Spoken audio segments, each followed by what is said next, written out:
Hey guys, Ash here from C4A Tech, and here are my first impressions of the Samsung Galaxy A8.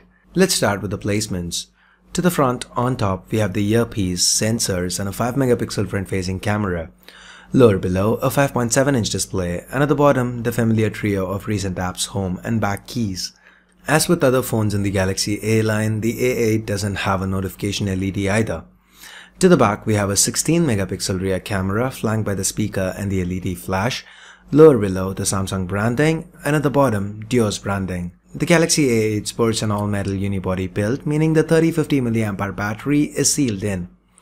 We have the secondary noise-cancelling microphone up top, power button to the right, primary microphone, the micro USB port, and the 3.5mm headphone jack at the bottom, and to the left, we have the volume rockers and two slots. One is a nano SIM slot, and the other is a hybrid slot. You could either add a second SIM or a micro SD card here. The Galaxy A8 weighs in at about 150 grams and is just 5.9mm thick, making this Samsung's slimmest phone till date. The build quality is excellent, the buttons feel tactile and the phone feels really premium in hand. This Galaxy A8 is powered by the Exynos 5430 chip. That's 4 Cortex-A15 cores clocked at 1.8 GHz each, 4 Cortex-A7 cores clocked at 1.3 GHz each, coupled with a Mali T628 GPU and 2 GB of RAM. There's also an international variant that's powered by the Snapdragon 615 chip. The A8 sports a 5.7-inch Super AMOLED display with a full HD resolution that gives it a pixel density of 386 pixels per inch. Initial impressions seem sharp, vivid, inky blacks as expected from Super AMOLED displays.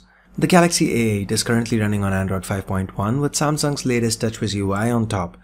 This is TouchWiz similar to what we've seen on the S6 and the S6 Edge. Feels quite light. The A8 seems responsive. In a first for the Galaxy A line of devices, the A8 has a fingerprint sensor built into the home button. In the few hours that I've spent with the A8, this sensor seems to be similar to the one used in the S6 and the S6 Edge. The fingerprint detection was spot on. Next up, we get at the camera. The Galaxy A8 sports a 16-megapixel rear camera, but unlike the sensor used on the S6 and the S6 Edge, this is not a 16:9 sensor.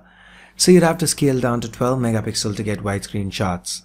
Anyway, the shutter speed seemed fast and most common modes including the Pro mode are present and accounted for. This camera can also shoot 1080p videos at 30 frames per second.